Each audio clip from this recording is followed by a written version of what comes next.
Hello friends, welcome to our YouTube channel. So in today's video, we are going to learn the basic proportionality theorem, which is also known as BPT theorem. So this theorem is a very short and simple theorem and also having a good weightage in the final exams. And this theorem is asked almost in every exam if you see the previous year question papers. So this is a very scoring and a very soft target which you can focus on and score a good marks in this. So let's start the theorem.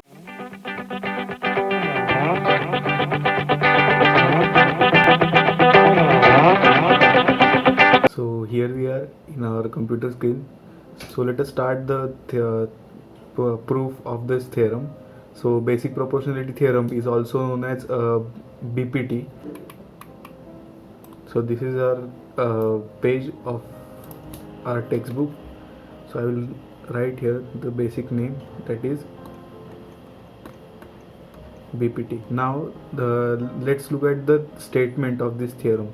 So the statement is written here, and the statement of this theorem states that if a line parallel to a side of a triangle intersects the remaining sides in two distinct points, then the line divides the sides in the same proportion.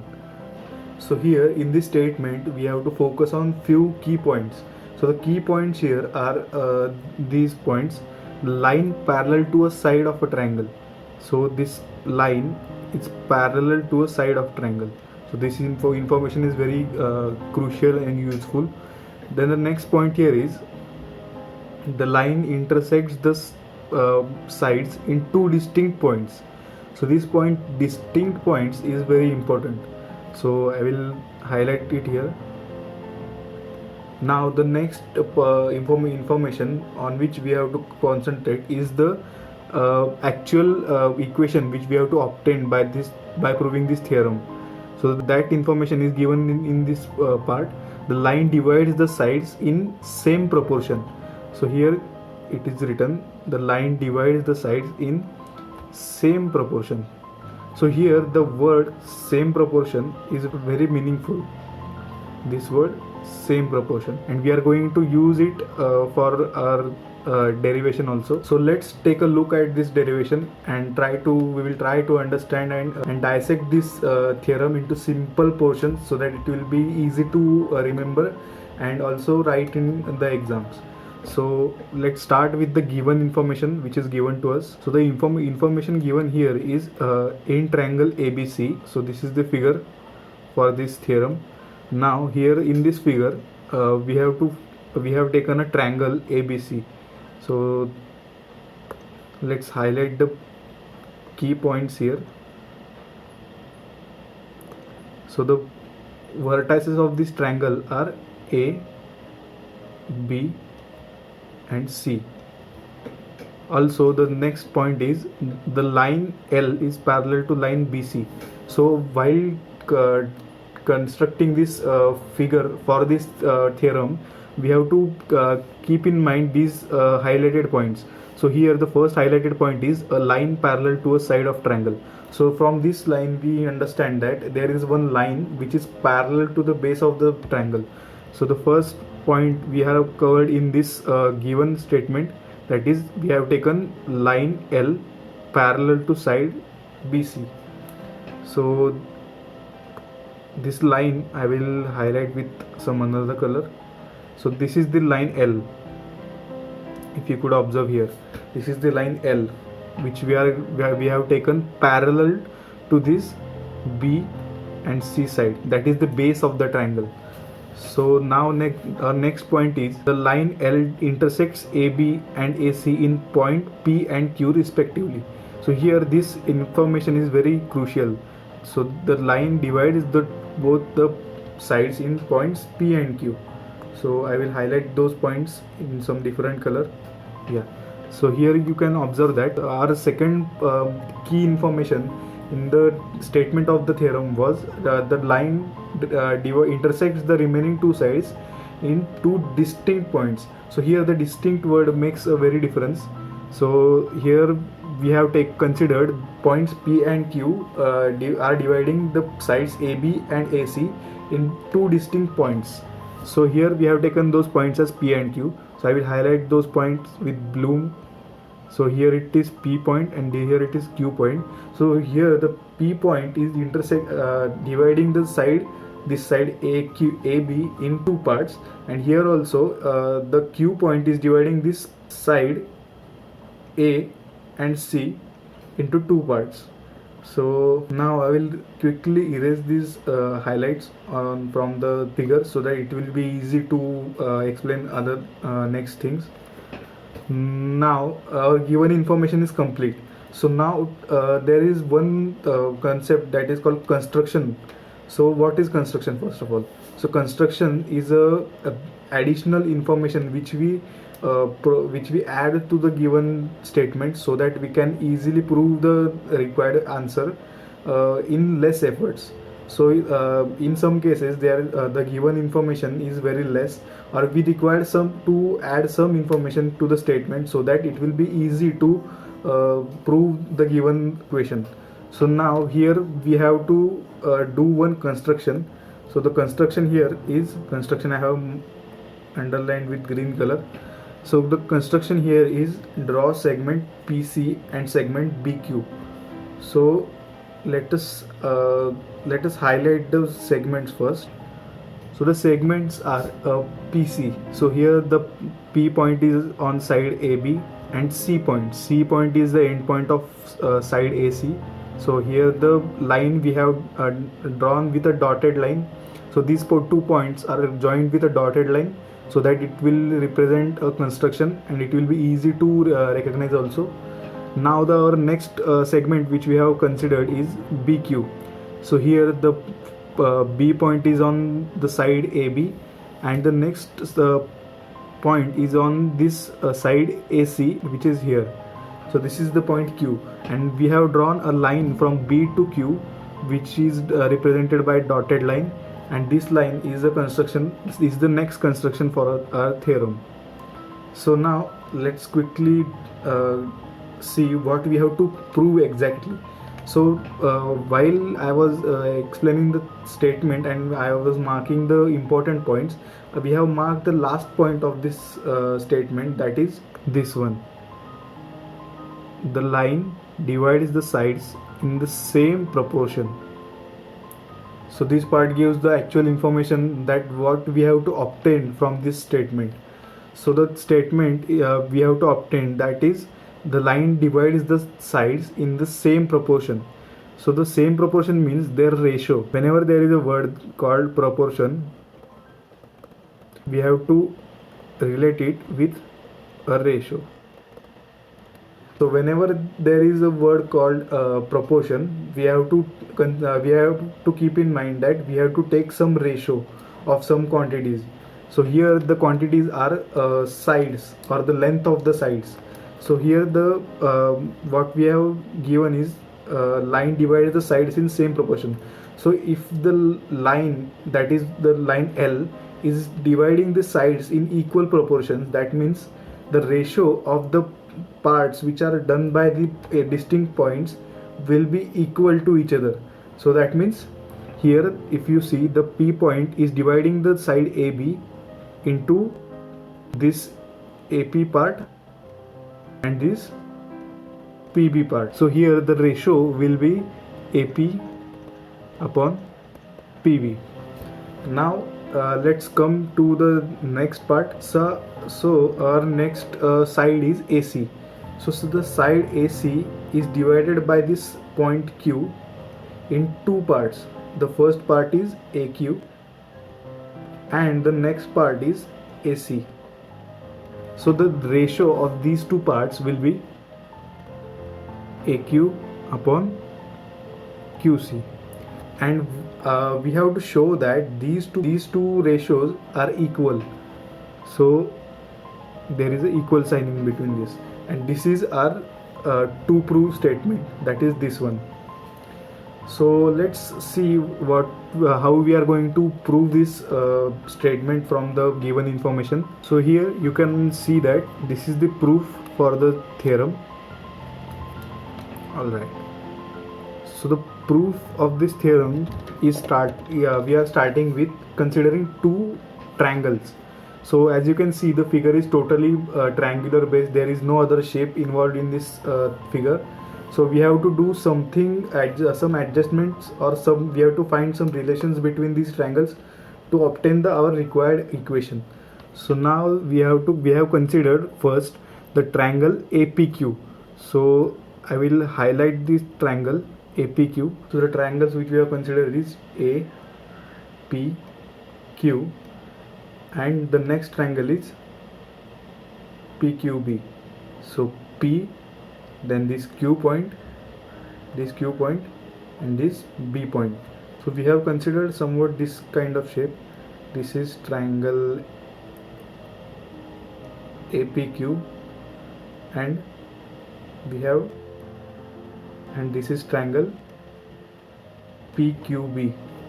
So this is triangle APQ, and this is triangle PQB.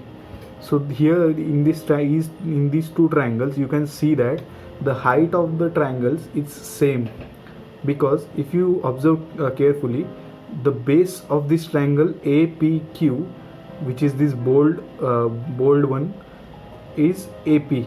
That means this side. So this side is base for this triangle APQ, and for triangle PQB, the side is this PB. So these are the two bases of the triangle, and the height of the triangle is called we called the height of the triangle. So the height of the triangle is recognized by a simple property, that is, the height of the triangle is always perpendicular to the base. So here if you see in triangle APQ, the side PQ is perpendicular to this side AP. And the next information which we are going to consider is this side PQ is also perpendicular to PB, because both the triangles are having bases in continuation. The base of both the triangles are on a single side. So here we cannot differentiate between them. So this side PQ is perpendicular to the base, and hence the side PQ is height for both the triangles. So now we are going to write it. So here if you can see, they have mentioned it already, that triangle APQ and triangle PQB have equal heights. Okay, so now we are going to move to the further proof. Now what we have done is we have used the property which we have learned in the last video. So in last video we learned the property of ratio of areas of two triangles. So what the property says, that if we take ratio of areas of two triangles, then the ratio is equal to the product of base into height of those triangles. So here we have applied that property, and by using that property we have written this. So if we apply this property to this figure, then the property will give somewhat this output. So here if you consider ratio of area of triangle, so here area of triangle APQ upon area of triangle PQB is equal to, so here the area of triangle APQ is equal to half into base into height. But as we have seen in earlier video, that half of get cancelled when we take the ratio of areas. So here the only remaining constraints will be height, and the second is the base. But here in the example we see that height of both the triangles is equal. So by using this information we can conclude that the ratio of the areas will be only equal to the bases, because if we take ratio, then the equal constraints, that is here the height, will get cancelled from numerator as well as in the denominator. So here I will write it clearly. Area of triangle is AP, which is base of the triangle, then into height. So height is PQ. Now the next triangle is PQB. So the triangle PQB is having base as PB into height is PQ. Okay, so now here you can see that in numerator and denominator we have PQ common, or you can say equal. So it will get cancelled as we are taking ratio. So this PQ will get cancelled, and our remaining equation is will be area of triangle APQ upon area of triangle PQB is equal to AP upon PV. In this way we have derived this equation number 1 of this proof. So this equation number 1 is derived from these steps. So now you can easily do the next thing, and we have derived this, and we have used the property that is areas proportionate to bases. So here in proofs, the important thing is whatever you prove or whatever equations you obtain from the given information, you have to write the property or the theorem which we have used to prove that equation. So here the property which we are used is ratio of areas of two triangles, but here they have written as areas proportionate to bases, which is also a valid reason. But here you can alternately you can write here ratio of area of two triangles. So this can also be so this is also one of the reasons you can write in the exam also. So this is also a valid reason. Now the next point which they have considered is ratio of areas of triangle APQ and AQC. So here they have considered another triangle, that is triangle PQC. So here the triangle PQC I will highlight with another some different color. Okay, so the triangle which they have considered is triangle PQC. So here it is point PQ and this is the C. So they have considered this area, this whole area. Okay, so this is another step. So I will draw it here. So this is point C, and what they have done is they have taken the same property, that is ratio of areas of two triangles, they have applied to these two triangles. Now here the change here is we have considered in the earlier step that base of this triangle APQ is this side AP, but now they have considered it as AQ. Okay, because they have to equate the bases of the triangles, and base of the triangle PQC is this QC side. I hope it is visible. So now we are going to apply the same property which we have applied in the earlier step, that is this property, and we are going to derive same output. So the output will be area of triangle APQ upon PQC. So here you can see that the height of both the triangles is equal, that is PQ. So here the ratio will be ratio of bases of the triangles. So the base of triangle APQ is AQ, and the height and the base of the triangle PQC is QC. So from this we have obtained this second equation, and the reason is given here, that is areas proportionate to the bases.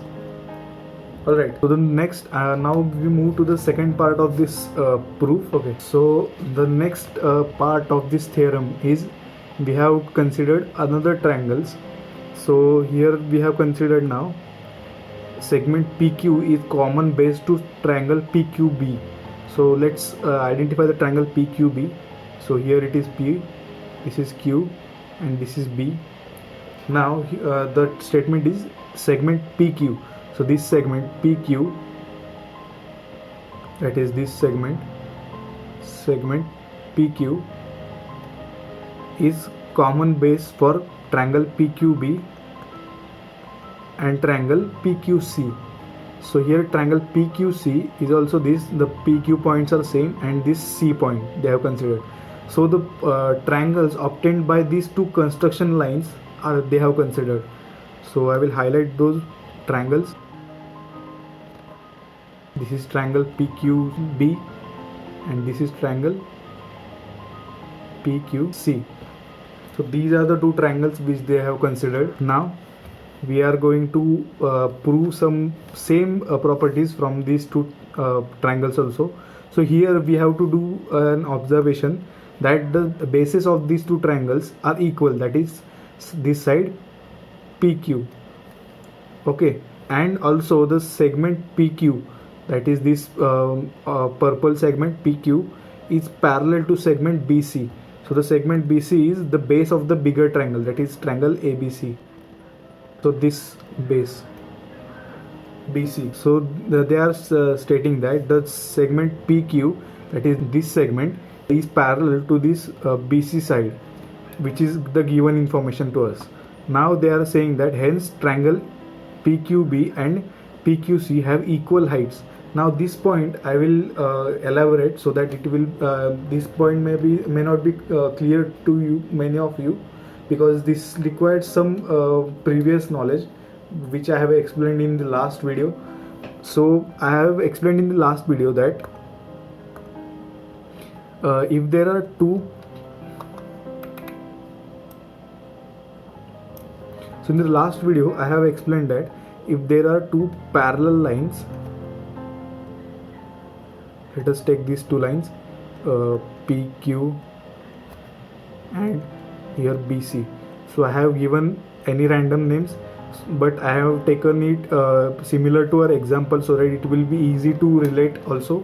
So here you can see that the two lines are parallel to each other, that is PQ parallel to BC. Now the property which I have explained in the last video was, if we draw any line, so if I draw this line AX, or I will draw this perpendicular line PX, and also one more perpendicular line, I will draw it here, this, which is called, I will name it as PS. So the property was, the length of the perpendiculars in between two parallel lines is always equal. So the length of the perpendiculars, so here you can see that the perpendiculars are PR and TS. So the property is the length of the perpendiculars, that is length of PR is equal to the length of TS. So this is the property which they have used in this step, that they have stated that as the segments of PQ and BC are parallel, hence if we draw any height for the triangle, so both the triangles are inside these two parallel lines. So the triangles will be having equal heights, because if we draw any perpendicular line in between two parallel lines, then the length of those two parallel lines is going to be equal always.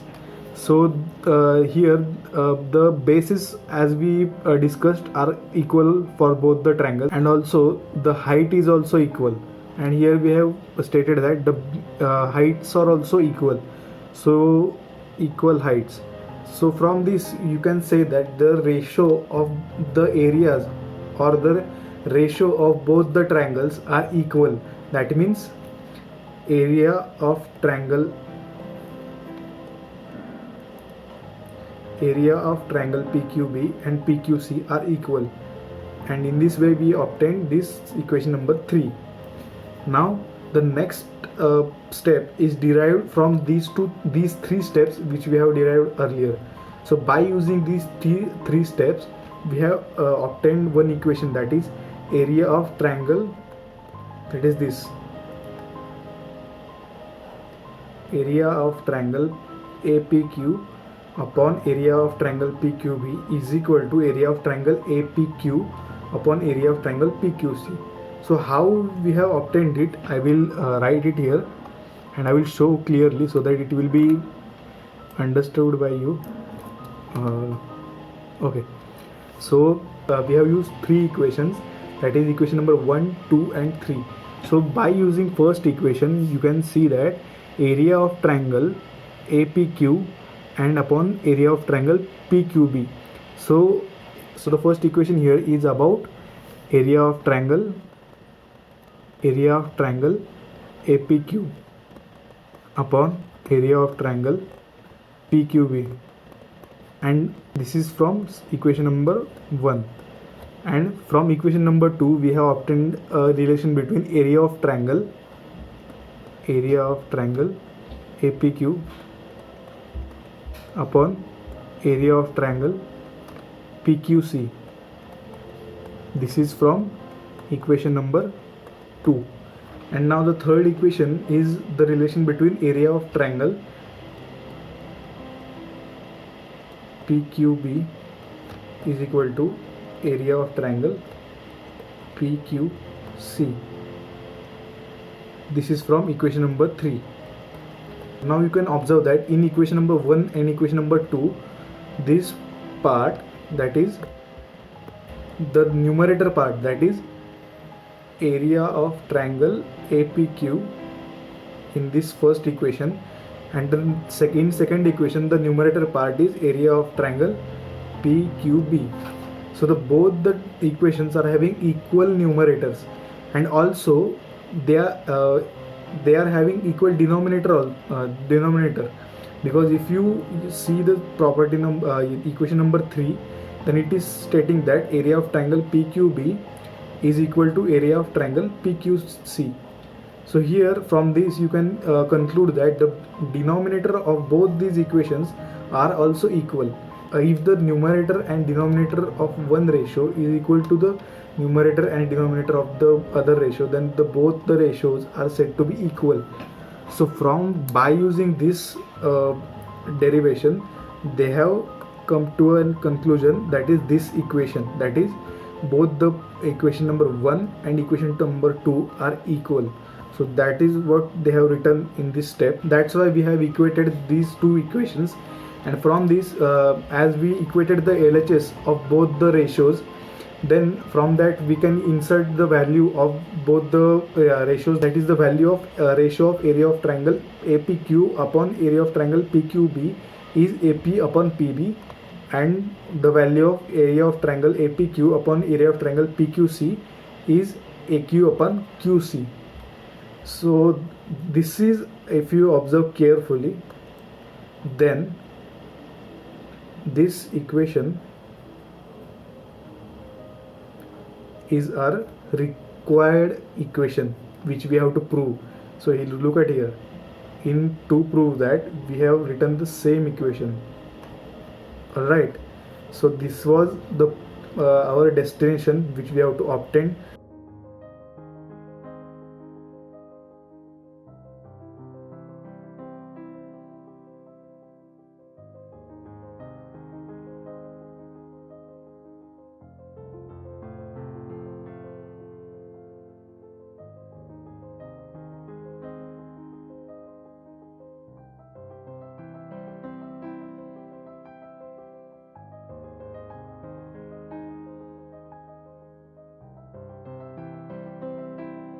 We have completed this proof in only 3 steps. So this I would say this is a very easy derivation. So here the first step for this derivation was this. So this was the first step. We have obtained I have obtained the first equation, and then we have obtained this second and this was the second step, in which we obtained the relation between the area of triangle PQB and PQC, and then the third step was just to put the values which we have obtained in step number 1. So in these 3 easy steps you can prove this BPT theorem. So this was it for this video. I hope you understood this theorem. If you did, then don't forget to give this video a like, and also if you think that this video has done some value addition to your knowledge, then please share it with your friends so that it will be helpful to them also, and also subscribe to my channel so that it will be easy for you to watch my next lectures, which are going to be on mathematics only. So you will get a notification whenever I post the videos. So I will meet you in the next video. Till then, stay home, stay safe.